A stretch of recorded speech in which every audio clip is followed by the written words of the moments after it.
जिमक बब बोम के छलड़े आहे रुलाई आय लड़े मुझ मावो छलड़े आहे रुलाई।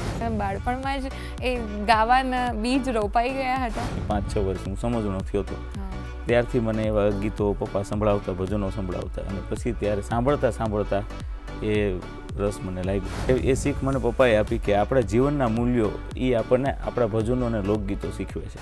એ માને તો મનાવી લેજો રે એવો ધવજી એમ મારા વાલાને એ વઢીને કેજોજી. કે કાંઈક કોકને ફિલિંગ થઈ હોય ને બેટા એ લખે કે, અને એને હું અત્યારે એ કયા ભાવે લખ્યો છે હું અત્યારે ગાવાની કોશિશ કરું. અને એ દિવસ એ રાય મને ભૂલાતી નથી. રાત કે 3 વાગે અમે એ ચર્ચા શરૂ કરી, સવારે મને સ્કૂલે મૂકવા આવ્યા. કસુંબીનો રંગ છે કે પછી રામાપીરનો હેલો છે કે એ તો તારા જન્મ પહેલા અને મારા જન્મ પહેલા એ ગવાતી રચના છે. હવે એમાં આપણે કેમ ફેરફાર કરી શકીએ? ધર્મ અર્થ ને કામ મોક્ષ સહુ ચારુ ફળ ને શામ સદાશિવ આમ ધામ ને ઠામ સમર્પે સેવક દ્વારે હર હર હર મહાદેવ ભોલિયા હર હર હર મહાદેવ. સુપ્રભાત દર્શક મિત્રો, ગુડ મોર્નિંગ ગુજરાતમાં હું તીર્થા આપનું હાર્દિક સ્વાગત કરું છું. મિત્રો, તમારે કોઈક નવા પ્રદેશની અથવા કોઈ નવી ભૂમિની ઓળખાણ કરવી હોય સૌથી પહેલાં તો તમે શું કરો છો? વેલ, અત્યારે તો આપણે ડેફિનેટલી સૌથી પહેલાં ગૂગલમાં નાખી દઈએ છીએ અને એ જગ્યાનો નકશો જોઈએ છે કે ક્યાં આવ્યું છે, પછી ફોટોસ જોઈ લઈએ ગૂગલ પર કે શું છે. પણ સપોઝ કે ગૂગલ છે જ નહીં, પણ તમારે એકચ્યુઅલી ત્યાંના લોકો કેવા છે, ત્યાંના વિશે શું છે, ત્યાં ઇન્ટરેસ્ટિંગ વસ્તુઓ શું થતી હતી અથવા શું છે, એ બધું તો તમારે જાણવું હોય તો કોઈ પણ એવું કહેવાય છે ને, એવું હું માનું છું કે કોઈ પણ જગ્યા વિશેની તમારે સંસ્કૃતિ વિશેની ઓળખ જોઈતી હોય ને તો તમારે ત્યાંના લોકગીતો સાંભળવા જોઈએ. અને તમે પુસ્તકોમાં પણ જ્ઞાન મેળવી શકો છો, પણ પુસ્તકોમાં છે ને તમને ઇતિહાસ મળશે, પણ જ્યારે તમે લોકગીતો સાંભળશો ને તો ત્યાંના લોકોની સુવાસ છે ને એ તમને મળશે, એમની એસેન્સ તમને મળશે, એમને કઈ વસ્તુઓ ગમે છે, એ કયા પ્રકારના કામ કરે છે, ત્યાં આગળ કઈ પ્રકારનું વેધર છે જે બહુ જ વધારે હોય છે, અને કઈ વસ્તુઓ છે જેને એ અડચણો આવે છે એમના જીવનમાં અને એ ફેસ કરે છે અને એમને ઓવરકમ કરે છે, ત્યાંના લોકોની મેન્ટાલિટી શું છે એ પણ એ લોકગીતોમાં તમને જાણવા મળશે. હવે તમે ગુજરાતની જ વાત કરીએ સપોઝ, તો ગુજરાતમાં કચ્છમાં તમે જોવા જાઓ તો કચ્છનો સરસ મજાનો રાવણો હતો વાગતો હોય એ તમને યાદ થયું. સૌરાષ્ટ્રની વાત કરીએ તો વીર ગાથાઓ આવે છે આટલી બધી, ચરોતરના રસિયા હોય છે, ભજનો હોય છે, ઘણા બધા લોકગીતો છે જેમાં ત્યાંના ભૂમિની વાત છે, ત્યાંના લોકોની વાત છે, અને એ ખાલી ગીત નથી હોતા, એ આપણો જીવંત વારસો છે. એની અંદર જે લોકોની વાત છે એ હજુ સુધી ત્યાં રહેલા લોકોને પણ એટલી જ વેલિડ છે જેટલી એ હજારો વર્ષો પહેલાં જ્યારે એ લોકગીત રચાયું હશે ત્યારે જેટલી ઓથેન્ટિક હતી અને જેટલી મહત્ત્વપૂર્ણ હતી એટલી જ આજે છે. એટલે જ કદાચ આપણે પણ જ્યારે આપણા લોકગીતો સાંભળીએ છીએ, આપણા વિસ્તારના અમુક ગીતો સાંભળીએ છીએ તો ત્યારે આપણને એ કનેક્શન તરત જ ફીલ થઈ જાય છે, આપણને ગર્વ ફીલ થાય છે, રાઈટ? બસ, તો આજે આપણે એવા જ એક લોકગીત ગાયકને મળવાના છે કે જે આપણને અત્યારે નવી ફોર્મેટમાં લોકગીતો પીરસી રહ્યા છે. હું વાત કરું છું અમિત ધોરડાની, જે એમના પિતા અજય ધોરડા પણ એક લોક ગાયક જ હતા અને એમણે એમની જ લેગેસી કન્ટિન્યુ કરી છે અને હવે એક નવા સ્વરૂપે એ જ લોકગીતોને પીરસી રહ્યા છે. તો ચાલો એમની સાથેની સંગીતમય સફર પર જોડાઈ જાઓ મારી સાથે અને એમનું સ્વાગત કરો. નમસ્તે સર. નમસ્તે. ખૂબ ખૂબ આભાર આપનો અને ડીડી ગુજરાતીનો કે આવા લોક સંસ્કૃતિને ઉજાગર કરતા કાર્યક્રમમાં મને ઇન્વાઇટ કરો. અરે, અમે બહુ ખુશ છે કે આજે તમે આજે અમારા શો પર આવ્યા છો. અને ગુડ મોર્નિંગ ગુજરાત અમારો શો છે, સરસ મજાની સવાર છે, તો સવારમાં જો તમે અમારા દર્શક મિત્રો માટે એક ગીત જો ગાઈને સંભળાવો તો એનાથી બેસ્ટ શરૂઆત ના થઈ શકે આજના એપિસોડની. બિલકુલ. આપણે ગુજરાતી ભજનોમાં પ્રભાતિયા વર્ષોથી ગવાતા, પ્રભાતિયા હવે ધીમે ધીમે ઓછા થતા જાય છે, લુપ્ત થતા જાય છે, પણ જેમાં પ્રભાતિયાના શબ્દો છે જે રોજ ઘરે ઘરે સંભળાતા પહેલાં એનો ઢાળ એ આ રીતે હતો કે હા ઘરના ખૂણે રે ઘંટી જાગી જે એ ગીત મંડી ગઈ ગાવા રે આ કાંબીને કડલા વાદે વળગિયા, આ કાંબીને કડલા હે વાદે વળગિયા, એ હેલું હાલી ના વારે, આ પરોઢ થયું ને પાંગર્યું મન, પરોઢ થયું ને પાંગર્યું મન, આ પરોઢ થયું ને પાંગર્યું મન, એ વનવાલડી રે વાગી રે, પરોઢ થયું ને પાંગર્યું મન. વાહ, કેટલું સુંદર. અને પહોંચી ગયા અમે એ જગ્યાએ, દેખાઈ ગઈ અમને એ પરોઢ. આ કેટલું પાવરફુલ છે મ્યુઝિક અને 100%. લોકગીત અને લોક સંગીત. Thank you so much. બહુ જ મજા આવી ગઈ અને ડેફિનેટલી બેસ્ટ એપિસોડ થવાનો છે આજે. તમારી જ વાત કરીએ તો તમારી જર્નીની, બિકોઝ તમારા ફાધર પણ એક ફોક સિંગર હતા, લોકગાયક હતા, તો તમારું બાળપણ આવું સંગીતમય જ હતું. તમે બાળપણમાં જ એ ગાવાના બીજ રોપાઈ ગયા હતા. હા બિલકુલ. મારે જ્યારે હું સમજણો થયો, મારો જન્મ સાવરકુંડલામાં થયો, અમરેલી જિલ્લાનું, ગુજરાત સૌરાષ્ટ્રનું, કાઠિયાવાડનું અમરેલી જિલ્લાનું સાવરકુંડલા ગામ. અને ત્યાં મારો જન્મ થયો. બાળપણ પણ 10 વર્ષ સુધીનું ત્યાં જ વિતાવ્યું. પછી અમે રાજકોટ તરફ શિફ્ટ થયા હતા ભણવા ખાતર. પપ્પાને અમારું ત્યાં સોની, અમે બાય કાસ્ટ પર જ ગયા સોની, એટલે અમારું ત્યાં સોનીનો વ્યવસાય, શોરૂમ ને એવું પેઢી અમારી દાદાની પણ આ જ પેઢી. એટલે પપ્પાને અને દાદાને ખાસ શોખ હતો સાંભળવાનો. અને અમારા ઘરે પૂજ્ય નારાયણ સ્વામી, પછી ઘણા બધા એવા ભજનીકો, પૂજ્ય લક્ષ્મણ બાપુ, પછી શ્રી લલિતાબેન ઘોડાદરા થી લઈ ઘણા બધા કલાકારો અમારે ત્યાં આવતા. અને ત્યારે હું નાનો હતો અને ત્યાં નાનો બેઠો બેઠો હું સાંભળતો. અમારા ઘરે બધા આવે અને હું એ ભજનો સાંભળતો. અને ત્યારે પપ્પાનું પૂછતો કે આ બધા ગાય છે એનો અર્થ શું થાય, એનો કંઈક મતલબ તો થતો હોય છે ને, આ બધા કલાકથી ગાય છે, તો શું ગાય છે? તો ત્યારે પપ્પા કહેતા કે આ બધા ભજનો છે જેમાં કંઈક મર્મ પડ્યો હોય જીવનનો. હવે ત્યારે મારી ઉંમર 5 વર્ષની, 5-6 વર્ષની, હું સમજણો થયો હતો. ત્યારથી મને એવા ગીતો પપ્પા સંભળાવતા, ભજનો સંભળાવતા. અને પછી ત્યારે સાંભળતા સાંભળતા એ રસ મને લાગ્યો. અને પછી ધીમે ધીમે કરતાં કરતાં એમાં થોડુંક ધ્યાન દીધું. અને હજી પણ શીખવાનું ચાલુ છે અને સાંભળવાનું પણ ચાલુ છે.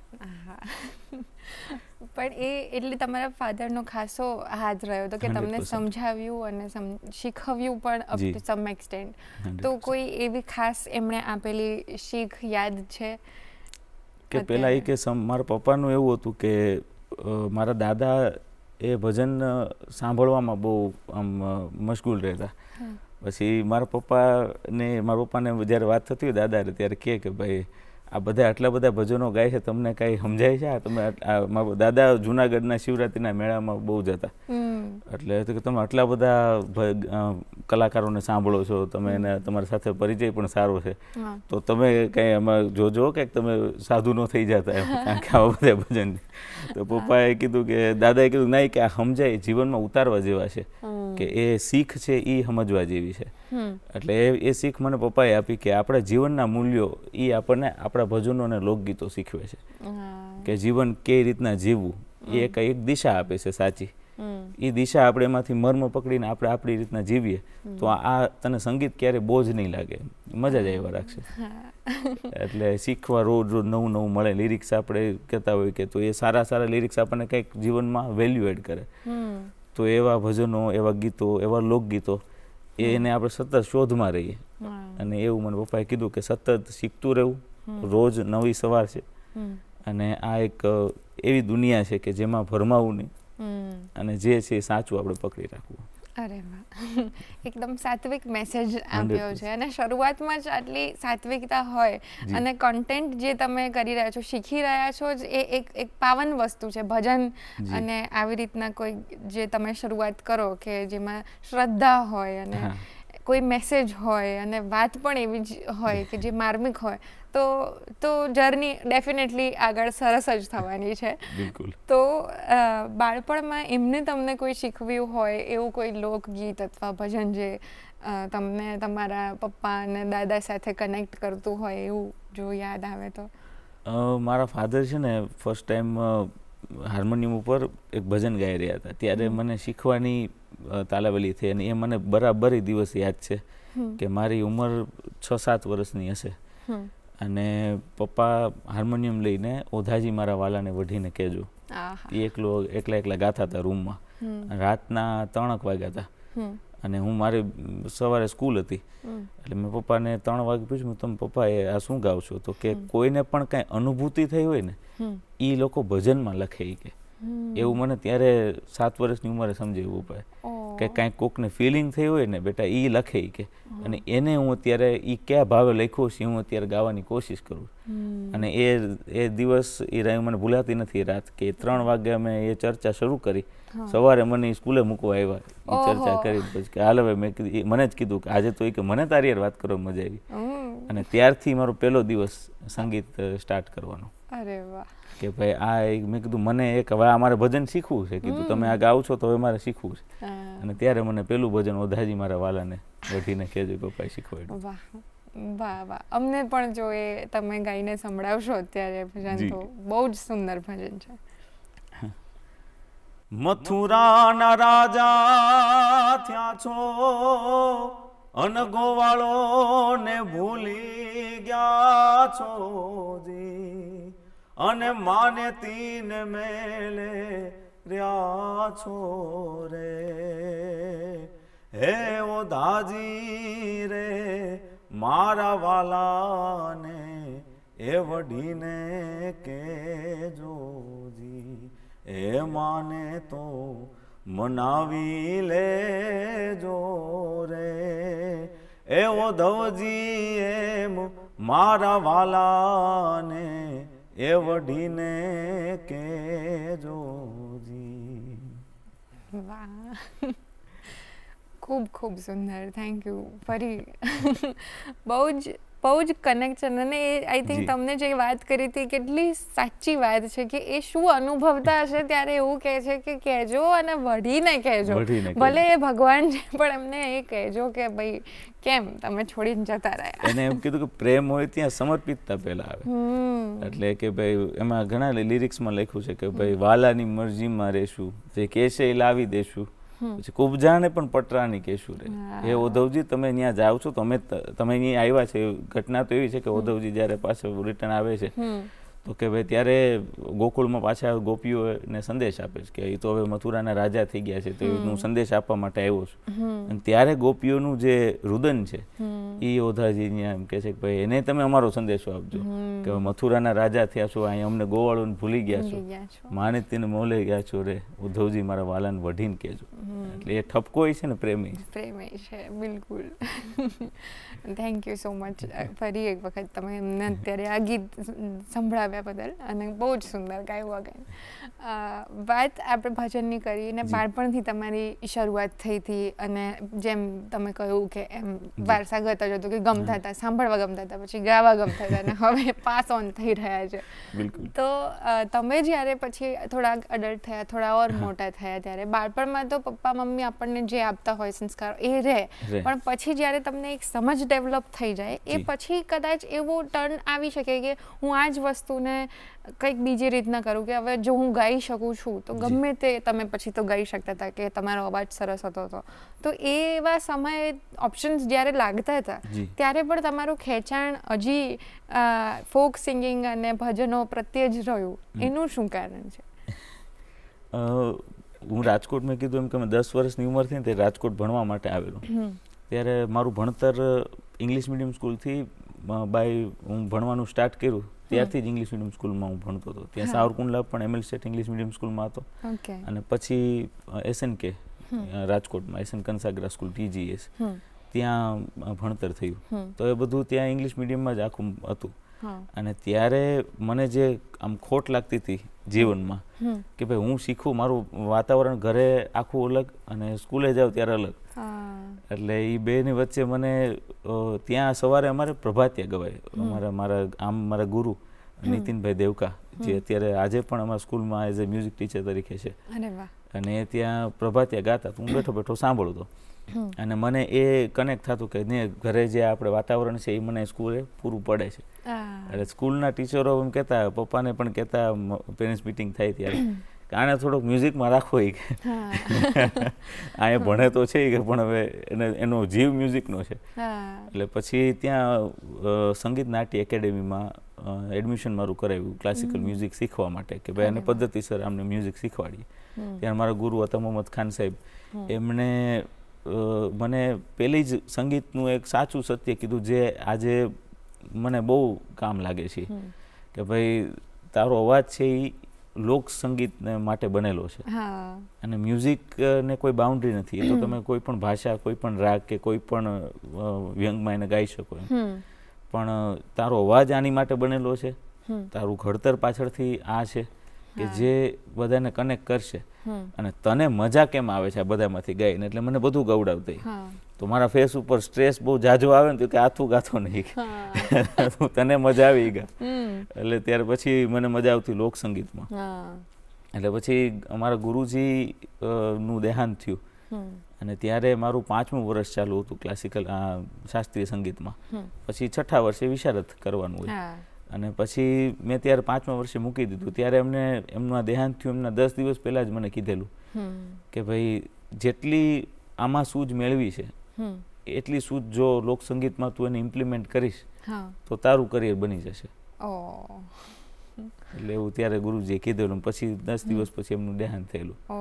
એટલે પછી મેં પૂરેપૂરો મારું કરિયરનું આખું છે એ લોકસંગીતમાં ઉમી દેવાનું મેં વિચાર કર્યો. અરે વાહ, એકદમ ઇમોશનલ અને એકદમ મૂવિંગ રીઝન છે અને જર્ની પણ એ રીતની છે કે હવે તો આમાં જ તમે યુઝ કરો. અને જ્યારે તમારા ગુરુ તમને કોઈક આવા આશીર્વાદ આપે અને કહે કે એ એકચ્યુઅલી જે આટલા વર્ષોથી કહે છે કે ગુરુ જ તમને દિશા આપી શકે છે સક્સેસફુલ થવા માટે, અને એ તમે ઇમ્પ્લિમેન્ટ કર્યું છે અને અમે જોયું, સાંભળ્યું કે તમે કેટલું સરસ ગાઓ છો. સો યસ, એમના આશીર્વાદ સાચા હતા, એમને કહેલા શબ્દો સાચા હતા અને છે જ અને થશે હજુ. અને બીજી એક ઇન્ટરેસ્ટિંગ વાત એ છે કે તમે લોકસંગીત વિશેને જ આગળ તો વધારી રહ્યા છો, પણ તમે એમને એક અલગ ટચ આપીને આગળ વધી રહ્યા છો. તમારી એક યુનિક સ્ટાઇલ તમે ફોર્મ કરી છે, તો એ સ્ટાઇલ વિશે અમને થોડું જણાવો. મારા દાદા છે ને એની બોલી અલગ હતી. એટલે ટૂંકમાં અમારા ઘરમાં બધામાંથી અમારી બોલી થોડીક આમ કાઠિયાવાડી, કારણ કે અમે એ બાજુથી બિલોંગ કરીએ, સાવરકુંડલાથી. એટલે અમારા બધાના વોઇસ સ્ટ્રક્ચર અમારા ઘરમાં આવા જ એમ આમ પહાડી જેવા. એટલે પપ્પાએ ત્યારે મને એમ કીધેલું કે આપણા જે હેમુ ગઢવીજી, તો દાદા મને મારો જ્યારે વોઇસ, પહેલાં મારો પતલો વોઇસ હતો, નાનો હતો ત્યારે, પછી ધીમે ધીમે જ્યારે વોઇસ ચેન્જ થતો ગયો એટલે દાદા મને કહેતા હેમભા બનવાનો છે. એટલે મને ખબર નહીં કે હેમુ ગઢવીજીને હેમભા કહેતા. એ કે હેમુ ગઢવીજી જે હોય કે તારો કંઠ છે, તું એને સાંભળજે કે. એટલે હું પછી ત્યારે તો યુટ્યુબ હજી આવ્યું હતું, જન્મ લીધું હતું, એટલે ત્યારે હું એમાંથી ગોતી અને ભજનો સાંભળતો અને પછી ગાડીની પેનડ્રાઈવ હોય એમાં સાંભળતો. એટલે પછી ત્યારે હેમુ ગઢવીજીના વોઇસ સ્ટ્રક્ચરને ફોલો કરતો. પછી થોડું સમજણો થયો ત્યારે ભીખુદાન ગઢવીજી, એમનું સાહિત્ય, એમનું સંગીત અને એમની સૂઝબૂઝ, એના ડાયરાઓમાં ક્યાંક બેસવાનું થાય તો હું અહીંયા બેસતો, સાંભળતો કે કેવી માર્મિક વાતો કરે છે. તો એ મને સ્પર્શથી વધારે. અને પછી મને એક વિચાર, જ્યારે હું SNKમાંથી મેં લીવ કર્યું, 12મું ધોરણ મારું પૂરું થયું, ત્યાં સુધી ત્યાં ભણતર હતું અને હું ભણ્યો જ 12 સુધી. HSC મારું છેલ્લું સર્ટિફિકેટ છે ભણતરનું. પછી આગળ કે કોલેજની ડિગ્રી કે એવું કંઈ નથી કર્યું. ત્યારે જ્યારે બધું એક્સપાન્ડ કરતા હતા, મ્યુઝિકનું જોતા હતા, ત્યારે વિચાર આવ્યો કે ગામડાના ડાયરાઓ છે એ મારે ક્યાંક ડાયરો સાંભળવો હોય તો મારે ક્યાંક ગામડામાં ક્યાંક ડાયરાનું આયોજન થતું હોય ત્યાં મારે જવું પડે, તો જ હું ડાયરો સાંભળી શકું. પછી ધીમે ધીમે યુટ્યુબ લાઈવ ને એ બધું સોશિયલ મીડિયા પછી આવ્યું. પણ એ મને એમ થયું કે આજથી કે ભાઈ 10 વર્ષ પહેલાંની મારી એ વિચાર હતો કે ભાઈ આ ગામડાના ડાયરાઓ ગામડા સુધી જ છે અત્યારે. પછી કલાકારો બધે જાય છે સાંભળ, વિદેશોમાં એના કાર્યક્રમો થતા હોય ત્યારે લોકો સુધી પહોંચે છે. તો હવે તો મારે જેવા યુવાનો આવશે, મારે એને સંભળાવવાનું રહેશે. તો મારે એને કયા અંદાજથી સંભળાવવું કે એને કેવું ગમે છે, તો હું મારા મિત્રને પૂછું તને કેવું મ્યુઝિક સાંભળવું ગમે, એ મને સંભળાવે કે મને આવું ગમે. તો પછી મારા મિત્રોનું ગ્રુપ હોય તો એ કે અમે આવા આવા ઝોનરના ગીતો સાંભળીએ છીએ. તેમ મને ખબર પડતી ગઈ કે ભાઈ આવી રીતના આજે ભલે મને જે આવડે છે એ મને મારી કલા છે, પણ લોકોને સાંભળવું ગમે છે કંઈક અલગ છે.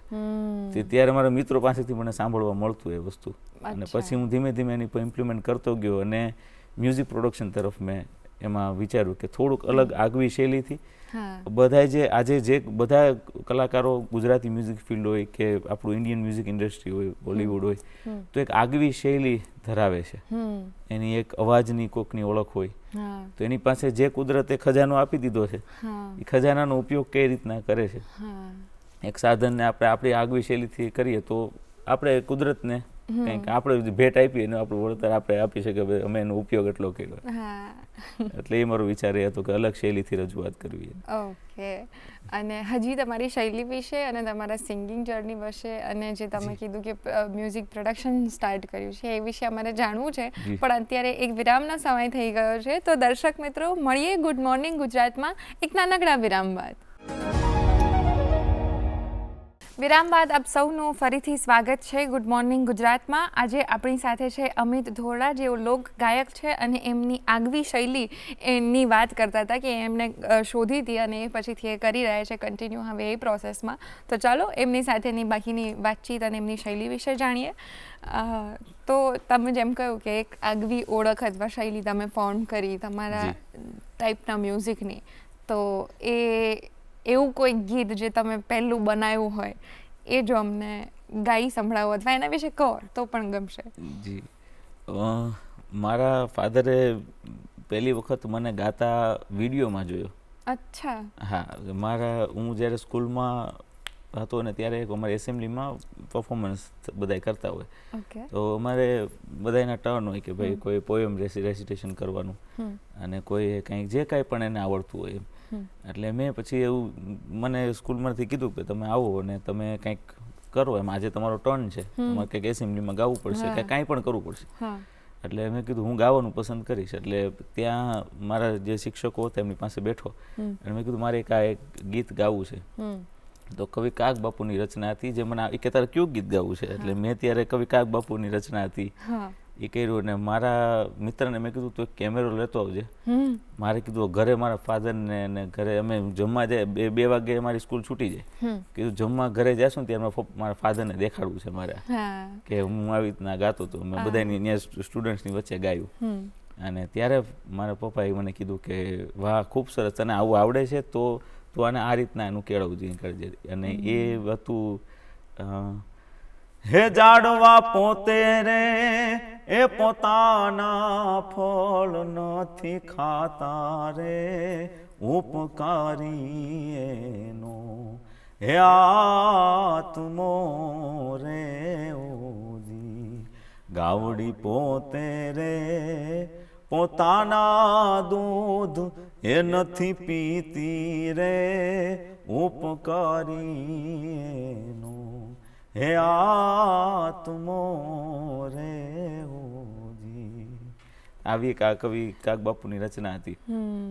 પછી પપ્પાએ કીધું કે આ જે ઢાળ છે એ લોક ઢાળ છે, લોક ઢાળને ગાવાની એક શૈલી હોય અને તારો અવાજ છે એ આ ઢાળને ન્યાય આપી શકે તો એને હરકત ગળાની, કારણ કે ઘણું બધું એવું હોય છે કે પૂજ્ય નારાયણ સ્વામીએ જે ભજનો ગાયા, પૂજ્ય કાનદાસ બાપુએ જે ભજનો ગાયા, કે પછી જેટલા પણ આપણા આ ધરોહરને સાચવનારા છે કે જેને એક લિપિબદ્ધ કરીને લોકો સુધી ભજન પહોંચાડ્યું.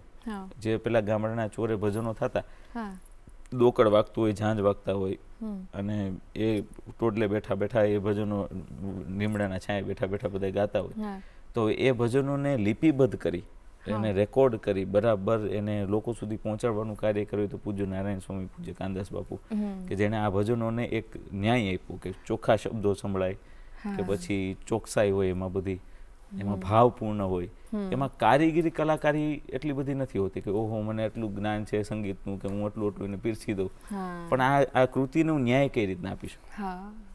એટલે એ કહેતા એ તારી હિસાબે તને જેટલું સૂઝે એટલું તું ન્યાય આપજે. હા પણ એવું નહીં કે આ આવું ગાય છે તો હું આવું ગાઈને બતાવું.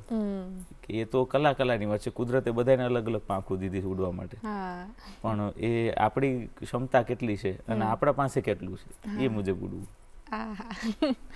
અગેન બહુ આમ હું કહું કે આમ વન લાઇનર્સ અને મોરલ્સ ના હોય એ તમે જે કહી રહ્યા છો ને, કે જે તમારા ફાધરે તમને કીધા હતા એ અત્યારે અમને એ રીતના મળી રહ્યા છે. એટલે ને એકદમ સારા પોઈન્ટ, સાચી વાત ઓછા શબ્દોમાં કહી દેવી એ આપણા વડીલો સિવાય કોઈ ના કરી શકે અત્યારે તો. અને બહુ જ સરસ તમે કીધું. તો એ તો તમે પણ સ્કૂલમાં પરફોર્મ કર્યું હતું કે અને પછી એ તમે એમણે સાંભળ્યું, પણ પ્રોફેશનલી પછી તમે બહાર પહેલું કોઈ પરફોર્મ કર્યું હોય પરફોર્મન્સ એ યાદ છે? બહાર એમાં એવું હતું કે મારા ફાધરને જે મેં કીધું કે ફર્સ્ટ ટાઈમ એને ખ્યાલ આવ્યો કે આવી રીતના આ ગાય છે. પછી બધાને બતાવતા, એમના મિત્રોને પણ બતાવતા, અને મારા પપ્પાના જે મિત્રો છે એ પણ સંગીતમાં જાણકાર બધા. તો એ જ્યારે ઘરે એકાંતમાં બેઠા હોય બધા, ત્યારે જમી લેતા હોય, જમીને બધા ફ્રી થઈ જાય ત્યારે પપ્પા રાત્રે બધા એના મિત્રોને બોલાવે અને એ બેઠક કરતા. અને ત્યારે બધાને કહેતા કે આ છોકરામાં શું શું ઘટે છે, આપ બધા એમને કયો, માર્ગદર્શન આપો. એટલે કોક મને કહેતું તારે આ ઘટે છે, આમ છે, આ શીખવું જોઈએ. તો હું બધાને મેં મારા જીવનમાં ગુરુ માન્યા છે કે ભાઈ એને મને નાની નાની વાતો શીખવાડી છે, કે નાની નાની બાબતોમાં મને ધ્યાન દોરવાનું કીધું. એટલે પછી મારા ફાધરે મને એમ કીધું કે હવે તું તને કે આમાં કાર્યક્રમો મળશે, પણ તું લોકો સ્વામી જે રજૂ કરીશ એ તો હવે તને ખબર કે તું શું કરું, હું તો તને શીખવાડી દઉં, પણ જો મંચ આવે સામે તો શું કરીશ. અને ત્યારે મેં કીધું મારે એવો એક અનુભવ લેવો છે. મારે પછી એ કદાચ કરું કે ન કરું, પણ મારે અનુભવ તો લેવો છે કે મારી સામે કદાચ ઓડિયન્સ બેઠા હોય, મારી સામું જોતા હોય ને હું કેવું ગાઈ શકું, એ મારી અનુભૂતિ એક વખત તો લેવી છે. એટલે ત્યારે એક માતાજીનું મંદિર હતું અમારે ત્યાં, ધજડી ગામ છે, અને ધજડી ગામ સાવરકુંડલાથી નજીક થાય ત્યાં માતાજીનું મંદિર, અને એમના પાટોત્સવ હતો ત્યાં. અને ત્યાં મારા પપ્પાના મિત્ર એમને કીધું કે ભાઈ અમિતને ત્યાં ગાવાનું છે. પપ્પાએ કીધું જોઈ કે તને મારા મિત્રે કીધું તારે ત્યાં ગાવું પડશે હોય કે તે વાત કરી હતી, તો હવે ત્યાં આપણે જાહેર કાર્યક્રમ છે અને ત્યાં બધા અજાણ્યા મ્યુઝિશિયન્સ હશે, બધું આમ તું એક જ જઈશ, ખાલી હાર્મોનિયમ તું 2 જણા. એટલે હવે તને જો કેવું થાય છે. અને ત્યારે હું બેઠો ને ફર્સ્ટ મારી અનુભૂતિ એ હતી કે ઓહો આ તો આટલું બધું ક્રાઉડ છે, અને મારે ઉંમરે ત્યારે નાની હતી, અને મારે શું ગાવું એમ, અને બધા દિગ્ગજ કલાકારો બધા બેઠા હતા, અને મારી આમ બધા જોવે, હું બધાની આમ જોઉં.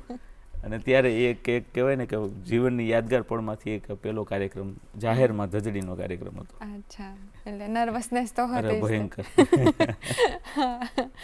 અને પછી તમે શું ગાયું એવું કે એ નર્વસનેસને ઓવરકમ કઈ રીતે કરી?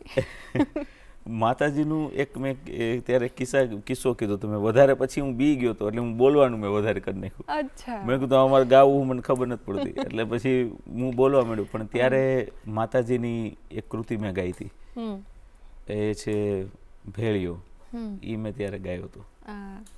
અમને ગાઈને સંભળાવો તો ગમશે. કે માડી તારા ભેળિયામાં એ ઉજળું અમારું આ ભાવી રે માતાજી તારો ભેળિયો, હે માતે ભલે રે ઓઢો રે આવો રૂડો ભેળિયો, હે માડી તારા ભેળિયામાં હે દીપે અમારું આજ ભાવી રે જગદંબા માડી તારો ભેળિયો. વાહ, પછી તો નર્વસનેસ ચોક્કસ જતી રહી હોય. આટલું સરસ તમે ગાઈને ત્યારે કર્યું હશે તો ડેફિનેટલી સરસ જ એક્સપિરિયન્સ રહ્યો હશે પછી. અને પછી તેમ આગળ વધતા ગયા અને ગાતા પણ ગયા. અને પછી જે ટ્રાન્સફોર્મેશન જે તમે કીધું કે પછી એક મ્યુઝિક પ્રોડ્યુસર તરીકે અને તમારી એક અલગ શૈલી જે તમે કરી, તો એમાં એટલે સિંગિંગ કરતા હોઈએ ત્યારે તમે કીધું કે હાર્મોનિયમ અને તમે ગાતા હો, બે વસ્તુ હોય તમારી જોડે, અવાજ અને હાર્મોનિયમ. એનાથી તો તમે સ્પોટલાઇટમાં હો, તમે ગાઈ લો, એ એક આસ્પેક્ટ છે. પણ મેકિંગ સોંગ એ ડિફરન્ટ એસ્પેક્ટ છે. તો એ બંને વચ્ચેનો સિમિલારિટી અને ડિફરન્સ તમને શું લાગે છે, કે શું એક્સપિરિયન્સ રહ્યો હતો પ્રોડ્યુસિંગ તરફ? બિલકુલ. મને જ્યારે આવા કાર્યક્રમો મળતા, આવી રીતના મેં કાર્યક્રમો કર્યા એટલે લોકો મને ઓળખતા થયા થોડા, તો કે ભાઈ અમારે ત્યાં છે તો તમે પણ આવજો કાર્યક્રમમાં, તેવું આમંત્રણ મને મોકલતા.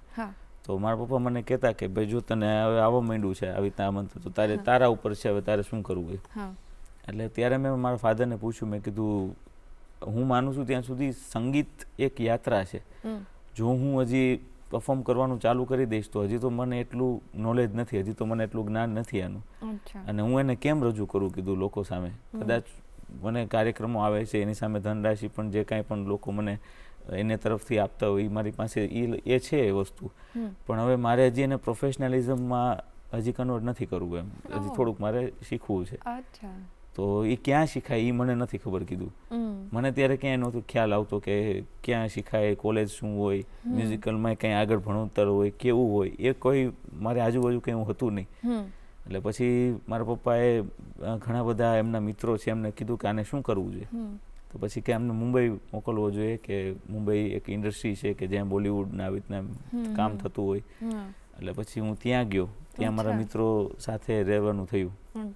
ત્યાંથી થોડું ઘણું મેં નોલેજ મેળવ્યું કે અચ્છા આમાં સ્ટુડિયો હોય, તો કે બધા ત્યારે મને એવું કહેતા, ખાલી એટલું સાંભળેલું કે લાઈવ ગાવું ને સ્ટુડિયો ગાવું એમાં ફેર બહુ. કેવો ફેર, હું ફેર હવે કેમ ખબર પડે.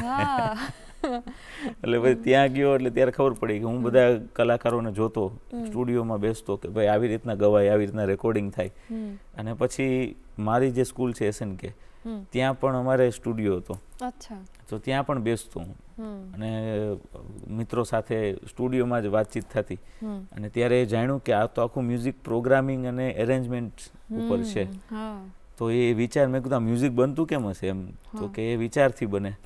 એક સારો વિચાર આવે કે ભાઈ મારે આ મ્યુઝિકને આ રીતના લઈ જવું. એક આપણે કન્સ્ટ્રક્શન કરતા હોય તો આ બિલ્ડિંગને મારે આવું બનાવવું છે, તો એવી રીતના આખું મ્યુઝિક બને. અને એમાં ઘણો સમય લાગે, 2-4 મહિના 5 મહિના લાગે, એમાં આટલી બધી પ્રોડક્શન થાય. એટલે એ ધીમે ધીમે કરતાં કરતાં એ બાજુ મારો ઝુકાવ રહ્યો કે ભાઈ હવે મ્યુઝિકને એક નવા રંગથી, કે તમારે ગાવું હોય તો આ ફીલથી ગાવું પડે.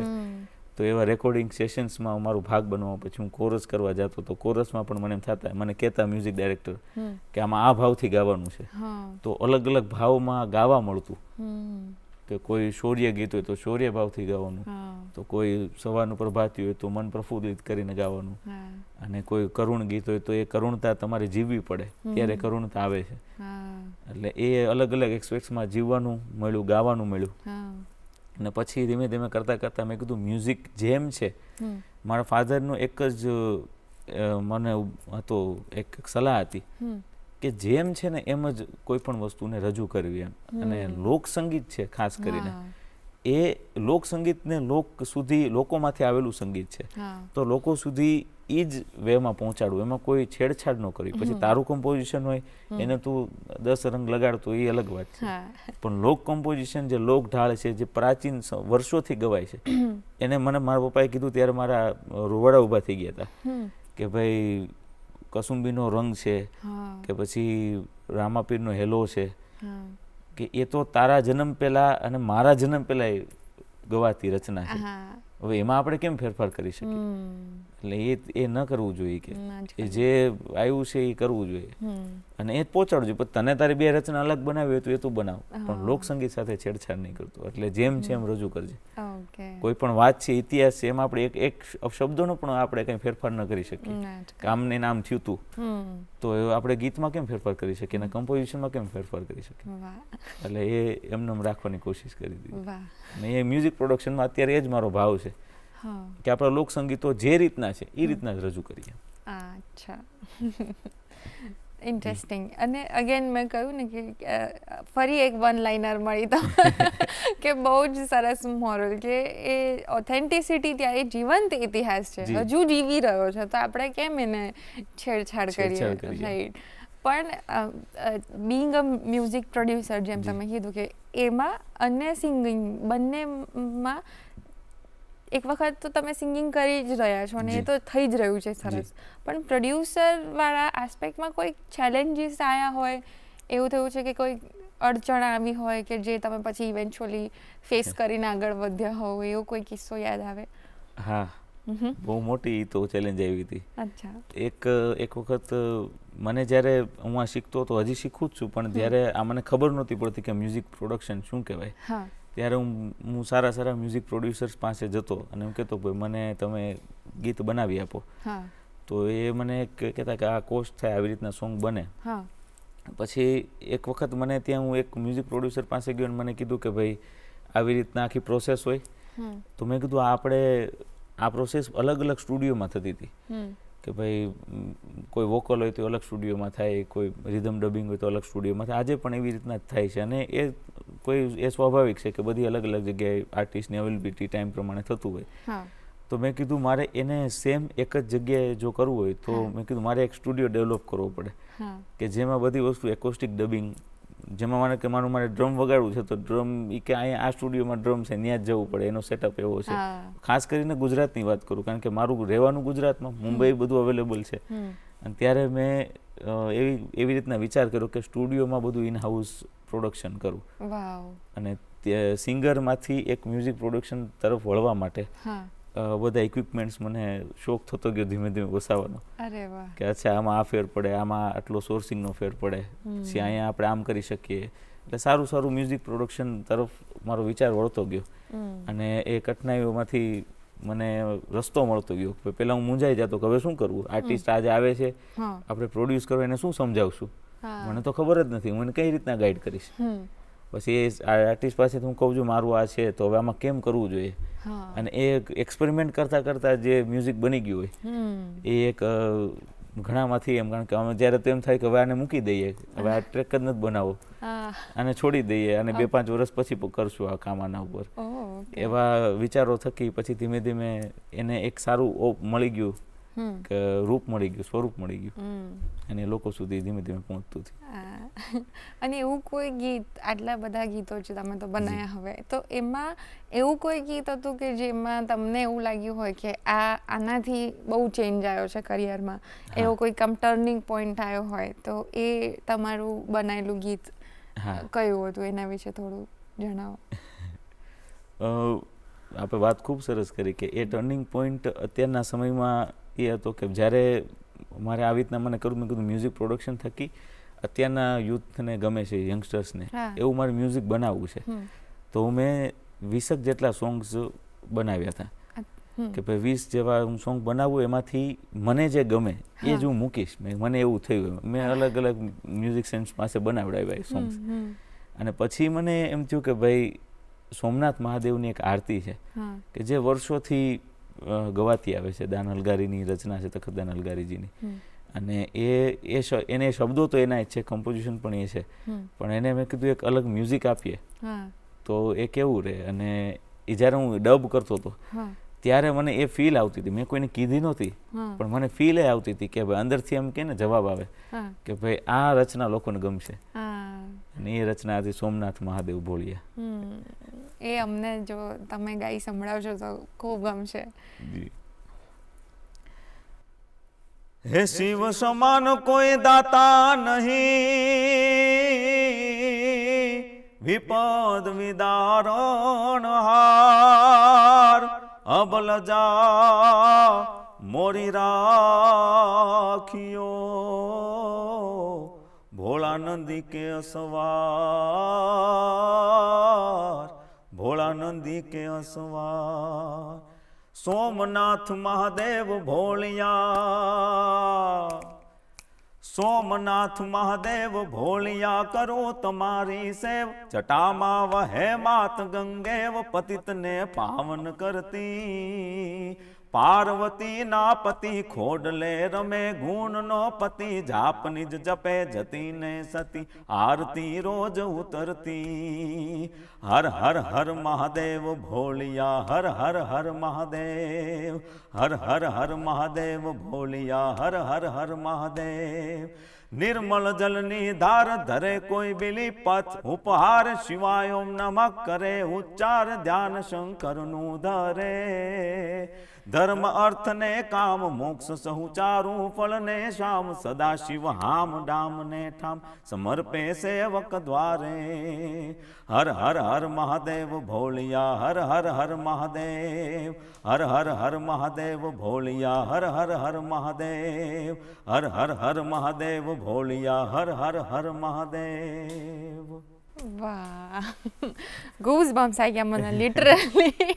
પણ આ જ રચનાઓ જેવી છે ને, તમે કહે ને કે એના લિરિક્સ એટલા પાવરફુલ છે કે જ્યારે પણ એ ગવાય ત્યારે એ એનર્જી એ ટ્રાન્સફોર્મ કરે છે, તમને ત્યાં લઈ જાય છે ને, એટલે જ આવા રિએક્શન્સ પણ આવી જાય કે ફિઝિકલી તમે એ ફીલ કરી શકો એનર્જીને. બિલકુલ. અને again thank you so much. બહુ જ સુંદર ગાયું તમે, મજા આવી ગઈ. એનર્જી આવી ગઈ અત્યારે, શિવ તત્વની જે એનર્જી કહેતા હોય છે લોકો, એ પહોંચી ગઈ. એક ઇન્ટરેસ્ટિંગ બીજી વાત તમે કહી હતી એ કે તમે તમારા ફ્રેન્ડ્સને ને યુથને અત્યારે કઈ પ્રકારના ગીતો સાંભળવા ગમે છે, એના પછી તમે એ ચેન્જ લાવ્યા છો. તો તમારા મુજબ અત્યારે આમ યુથમાં કયા પ્રકારનું, આઈ થિંક રેપ ને એ બધું ચાલી રહ્યું છે, તો ગુજરાતમાં પણ હવે રેપ આવી રહ્યું છે, તો ગુજરાતી રેપર્સ જે છે કે એ એમના વિશે અથવા બીજા જોનરાઝ છે ગુજરાતીમાં પણ, ફિલ્મોમાં પણ, તો એ બધા સંગીત વિશે તમારું શું માનવું છે? પ્રથમ તો સંગીતને કોઈ બાઉન્ડ્રી નથી એવું હું માનું છું કે દરેક પ્રકારનું એક સંગીત હોય છે અને દરેક પ્રકારના વર્ગ હોય છે એને સાંભળવા માટે. કોઈ સંગીત ખાલી માત્ર મનોરંજન આપે, કોઈ સંગીત મનોરંજન સાથે શીખ આપે, કોઈ સંગીત ખાલી શીખ આપે, કોઈ સંગીત ખાલી ફીલ કરાવડાવે જે હિલિંગ આપણે કહીએ. પછી મ્યુઝિક થેરાપી પણ છે કે જે ખાલી તમને તમારું નિદાન, તમારું સારવાર કરે ટૂંકમાં, કે એ મ્યુઝિક થેરાપી છે જે જરૂરી છે કે એ તો એ બધા એસ્પેક્ટ છે મ્યુઝિકના, અને આપણે બધા જ એની સાથે ક્યાંક ને ક્યાંક જોડાયેલા છીએ. એ આપણી આસ્થા સાથે જોડાયેલું છે, આપણા વિચારો સાથે જોડાયેલું છે, આપણી રહેણી કેણી સાથે જોડાયેલું છે, અને બધાના મૂળમાં રહેલું છે એ ફોક છે જે દરેકના મૂળમાં રહેલું છે. પછી એ અલગ અલગ એની ડાળીઓ છે, એના પાંદડા છે, પણ એનું થળિયું અને મૂળિયું એ લોકસંગીત છે. અને કોઈ પણ હોય, પછી બોલિવૂડમાં એનો આકાર ફરી જાય છે, એનું ટ્રીટમેન્ટ મ્યુઝિકની ફરી જાય છે અને એની પ્રસ્તુતિ ફરી જાય છે. પણ ખરેખર રાજસ્થાની લોકસંગીત છે કેસરિયા બાલમ, તો એ લોકો સુધી લોકસંગીત જ છે. તો એ લોકો સુધી પહોંચાડવા માટે બોલિવૂડ પણ માધ્યમ બન્યું. આપણું મોરબની થનગાટ કરે છે જે હેમુ ગઢવી જે આકાશવાણીમાં, એ તો કેવી ઘટના છે કે ભાઈ આકાશવાણી આપણે બેઠા છીએ આજે, એ દૂરદર્શન કે ના રેડિયોમાં, જ્યારે આકાશવાણીમાં રેડિયો હતો ત્યારે એક જ માધ્યમ, અને એમાં હેમુ ગઢવીજીએ પ્રથમ કમ્પોઝિશન મોરબની થનગાટ કરે, ઝવેરચંદ મેઘાણીજીની રચના, રવીન્દ્રનાથ ટાગોરની જે એને સ્વરાંકન કર્યું, એ રચના ગુજરાતી ભાષામાં એને હેમુ ગઢવીજીએ ઘરે ઘરે વાગતી, આજથી કેટલા વર્ષો, 50 વર્ષો પહેલાં કરી, હજી આજથી 50 વર્ષ પહેલાં, અને ઘરે ઘરે એને ધબકતી કરી. નાના નાના ગામડામાં રેડિયોમાં એ વાગતી એ રચના. આજે રીલ્સમાં વાગે છે, તેથી રેડિયોમાં વાગતી હતી, કારણ કે માધ્યમ એક હતું ને, હવે માધ્યમ જાજા થઈ ગયા. પણ ત્યારે એ રચના લોકો સુધી પહોંચાડી, અને પછી જેમ માધ્યમો ફરતા ગયા એમ રચના તો એની જ રહી છે, પણ એ આપણું મૂળ છે, એ ફોક છે. અને એને ક્યારે કાટ ન લાગે, હોનાને લાગે ક્યાંથી કાટ, સોનું છે એ લોકો, અને આપણે સાચવનાર આપણે જ છીએ. જે રીતના આપણે એને સાચવીએ એ આપણા ઉપર છે, પણ એ છે સોનું. અને એ તમે બિલકુલ સાચું કીધું કે સોનું છે. તો તમે અત્યારે એક તમે કીધું, સાચું કીધું કે મોરબની થનગાટ કરીને એનો રૂપ જ બદલાયો છે, પણ સ્ટીલ કેવા અમુક ગીતો કે જે ફિલ્મોમાં જઈને આવ્યા છે, અથવા એનું કંઈક મોડર્નાઇઝડ વર્ઝન ક્યાંક સાંભળ્યું છે, એ અમુક ગીતો થઈ રહ્યા છે, પણ હજી જે અખૂટ સંશય છે, જે આટલો બધો આપણો પડે, એ હજી પહોંચ્યો નથી. તો એ યુથ સાથે કનેક્ટ કરવા માટે તમારા શું પ્રયાસો છે? મારા ફાધર મને કહેતા, હું પૂછતો, મારો એક પ્રશ્ન આ જ હતો મારા ફાધરને કે મેં પૂછવાનો હતો તો પપ્પા આ મ્યુઝિક મેં સાંભળ્યું મોરબની થનગાટ કરે કે કેવા અને કેવા જે બોલિવૂડમાં સોંગ આવ્યા છે, તો મેં કીધું હિટ થઈ ગયું. પપ્પા કે હિટ હતું એટલે મ્યુઝિક ફિલ્મોમાં ગયું, એ પહેલા હિટ હતું એટલે તો ફિલ્મોમાં ગયું, એ ફિલ્મ જેને હિટ નથી ગયું એ તો એક માધ્યમ છે. તો ત્યારે મને ખબર પડી કે ઓકે આપણી રચના હિટ છે, પછી એ લોકો સુધી પહોંચે છે આપણે જે રીતના કરી, પણ રચના કેવી કેવી સારી સારી પડી છે અને એ જ હિટ છે ઓલરેડી, જે લોકોને કનેક્ટ કરે છે, પણ હજી એ રજૂ નથી થઈ એક યોગ્ય માધ્યમ કે એક યોગ્ય પ્રેઝન્ટેશન થકી. અને એ મારો અત્યારે એ જ પ્રયાસ રહ્યો છે કે યુથને જે સાંભળેલું નથી, હવે આજે અત્યારે કેવું છે કે એક સૂત્ર મેં ક્યાંક વાંચેલું કે ખોટું વારંવાર ઘૂંટાતું જાય ત્યારે એ સત્ય સાબિત થઈ જાય છે. કે તમે જ્યારે સત્ય શું છે જોયું જ નથી તો જે આજે પીરસીએ છીએ એ લોકોને સાચું જ લાગવાનું છે. કહેવાવાળા છે એ જતા રહે, પેઢી ફરતી રહે. તો હવે એનું કહેવાને તો આપણે એને એ સ્વાભાવિક છે કે અત્યારની ભાગદોડવાળી જિંદગીમાં એ વસ્તુ મને પણ, હું એક યુથ તરીકે જો હું કનેક્ટ કરતો મારી જાતને, તો મને પણ એવું લાગે કે આ બધી શું ઉપદેશો એવડા મોટા જ્ઞાન આપે છે, આની શું જરૂર છે, મજા કરો ને, જીવન ટૂંકું છે. તો એવું આપણને પણ ક્યાંક થાય, આનંદ જલસા કરવા હાટું જીવન છે ને, એ વસ્તુ સાચી છે કે જલસા કરવા હાટું જ જીવન, એને કઈ રીતના જલસા કરવા આપણે એ આપણી ઉપર છે, આપણે મોજ કઈ રીતના માણવી એમ, અને એને આપણે માધ્યમ કયું બનાવવું. એટલે અમે જ્યારે આ વાત આપે કરીને તો એનું દ્રષ્ટાંત આપું કે ગરબા અમે રાજકોટમાં 2023માં મેં વાત કરી મારા બધા મિત્રોમાં કે મારે એક એવું આયોજન કરવું છે ગરબાનું કે જેમાં માત્ર માતાજીના ગરબા હોય, કૃષ્ણ ગાન હોય અને આપણા લોકગીતો હોય, અને એ રીતના રજૂઆત રાજકોટમાં કરવી છે. તો સારા સારા મિત્રો હોય કે કરો તમ તારે, અમે બેઠા છીએ, આપણે કાંઈ થાય તો અમે છીએ. અને અમુક હોય તો લોકો પાસેથી અમે ઓપિનિયન લેવા જાય તો કે ધ્યાન રાખજો ભાઈ, અત્યારે જો બધું આવું હાલે છે, એમને કેવું હાલતું હોય એ બતાવે કે અચ્છા આવું માર્કેટમાં ચાલે છે એમ. અને ત્યારે હું જોતો વાત તો સાચી છે, આપણે તો આ કરવા જઈ રહ્યા, મોટું જોખમ છે. અને 2023માં મેં ખાલી પ્રયાસ કર્યો નવરાત્રિનો, મહાગરબી મંડળ એમ એનું નામ આપ્યું. અને પ્રથમ પ્રયાસમાં લોકો ધીમે ધીમે જોડાણા, જેમ જેમ ખબર પડી ત્યાં મને ખબર પડવા માંડી, કારણ કે હું નવો હતો એ વસ્તુમાં, કે લોકોને ખાલી માત્ર એ એક ઝોનર છે કે ડીજે છે કે બોલિવૂડના જે વાઇબ છે કે આપણું લોકસંગીતનું વાઇબ છે, તો લોકોને મજા તો આવે છે. તો હવે એને કઈ રીતના એને ગમીએ એ રીતના આપણે પીરસીએ તો એના સુધી આપણે ધબકતા રહીએ. અને આજે હું ને તમે જો બ્લેક એન્ડ વ્હાઇટ સ્ક્રીનમાં મૂવી જોવા બેસીએ તો મને તમને ગમે એટલું સારું મૂવી હોય ન ગમે જોવું, એના હાથની ટેકનોલોજી પ્રમાણે આપણે ખાલી ઓલું ક્લેરિટી ઓછી થઈ જાય તો એ આપણે 1080 કરી નાખીએ કે એનાથી 4K કરી નાખીએ. તો એ હું અનુભવતો હતો. તો આજે એ સાઉન્ડની જરૂર છે યુથમાં, અને એ સાઉન્ડનું પ્રોપર યુટિલાઇઝ, અને એમાં આપણું લોકસંગીત જો સાથે ભળે તો એ મારી માટે તો એ બોલિવૂડ ને હોલિવૂડ કરતાં પણ ઊંચું સ્થાન ધરાવી શકે. એટલે એ એક પ્રયાસ તરફ હું દોડતો થયો અને એ મારો વિચાર આવ્યો કે ભાઈ આ જે યુથને કનેક્ટ કરી શકે છે. અને હું જોઉં છું મારા બધા કાર્યક્રમોમાં પણ હું જોતો હોય કે યુથને મજા આવે, કારણ કે એમાં મારા કાર્યક્રમોમાં વધારે પડતી માર્મિક વાતો હોય થોડી ઘણી, પછી મજા પણ આવે, થોડું લાફ્ટર પણ હોય, હળવી વાતો હોય આપણા સંગીતની જે લોકજીવનમાં ક્યાંક આપણને રજૂ થતી હોય, આજે પણ આપણને ક્યાંક અનુભૂતિ થતી હોય એવી વાતો છે, અને એ લોકોને ગમે છે. ગમશે ચોક્કસ, બીકોઝ એ વાત જ એવી છે કે તમારા મૂળ જ છે બેઝિકલી, અને આપણે ભૂલી ગયા છીએ, આપણે બીજી વસ્તુઓ પર ધ્યાન આપીએ છીએ, પણ એ છે જ, તમે જોતા નથી એનો મતલબ એવો નથી કે એ છે નહીં. એકદમ આ પણ એક માર્મિક વાત જ છે કે તમે જોઈ નથી શકતા, એનો મતલબ એવું નથી કે એ નથી એ વસ્તુ. તો આ જે તમારો પ્રયાસ છે એમાં તો ચોક્કસ તમે હજી આગળ જશો, અને આઈ હોપ કે વધારે ને વધારે યુથ પાછા કનેક્ટ થઈ શકે આમાં. પણ એવા જો યુથ હોય કે જે લોકો પણ સંગીતમાં રસ ધરાવે છે, સંગીત શીખે છે, તો એમને તમે શું મેસેજ આપી શકો જો તમારે આપવો હોય તો?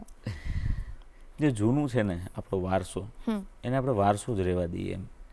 એને હું જોતો હોઉં છું, અનુભવતો હોઉં છું કે ભાઈ આપણો વારસો છે ને આપણે કેમ વારસા તરીકે નથી સાચવતા, એમાં અપગ્રેડેશન કરીએ પેઢી હોય આપણે મારા પપ્પા અમે વેપારી હા.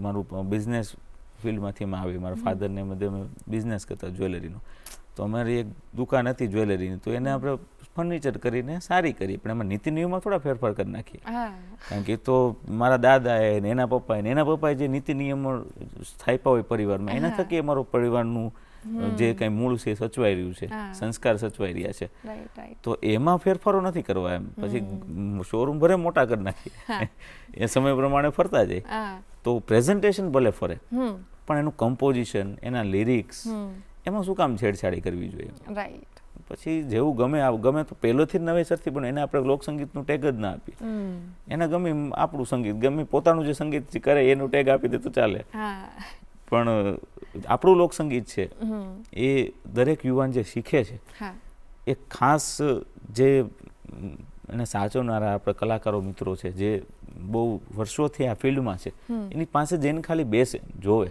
હા કે શું હતું આપણું શું હતું એ અમને કયો ખાલી અને એ જો એટલું થઈ જાય ને બસ એને ખ્યાલ આવી જાય આપણું આ હતું અને આપણે આને જો આગળ લઈ જવું હોય તો આટલી જવાબદારી થકી લઈ જવું પડે આને આપણે બોલવામાં કંઈ ચૂક ન કરીએ શબ્દોમાં કંઈ ચૂક ન કરીએ લિરિક્સમાં કંઈ નહીં કમ્પોઝિશનમાં કંઈ અને એને ન્યાય આપી શકીએ બસ એ જ મારો સંદેશ છે બધા મિત્રોને કોઈ યુવાન મારાથી નાનું મોટું એ કોઈ નહીં પણ બધા મિત્રોને એક સંદેશ છે કે જે આવવા માંગે અને આ છે એ ખાલી બસ કમ્પોઝિશન આપણું સાચવી રાખે લોક ધરોહર. અરે વાહ થેન્ક યુ બહુ જ સુંદર તમે સરસ અમને આટલા સરસ લોકગીતો ગાઈને સંભળાયા તમારી આખી જર્ની કીધી અને ખાસ મને તો જે પેલા મોરલ્સ કીધા છે તમારા પપ્પાએ એ બહુ જ ગમ્યા છે સો થેન્ક યુ એમને પણ અને થેન્ક યુ તમે અમારા શો પર આવ્યા અને અમારી સાથે આટલી બધી વાતચીત કરી એ બદલ ખૂબ ખૂબ આભાર. થેન્ક યુ ખૂબ ખૂબ આભાર.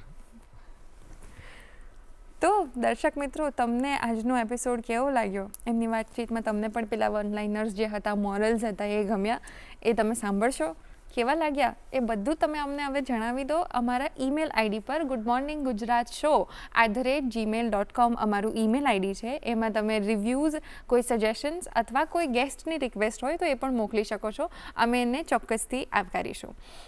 જો તમે આ ડીડી ગિરનાર ચેનલ ટીવી પર જોઈ રહ્યા હો તો તમને ખાસ એ યાદ કરાવી દઉં કે good morning Gujarat show YouTube પર ડીડી ન્યૂઝ ગુજરાતીની જે ચેનલ છે એના પર અવેલેબલ છે તો તમે કોઈ જૂના એપિસોડ ફરી જોવા હોય તો જોઈ શકો છો આ એપિસોડ પણ ત્યાં જોઈ શકો છો અને શેર પણ કરી શકો છો તમારા મિત્રોને બતાવી શકો છો તો કરતા રહેજો અને અમને યાદ કરતા રહેજો. હવે આપણે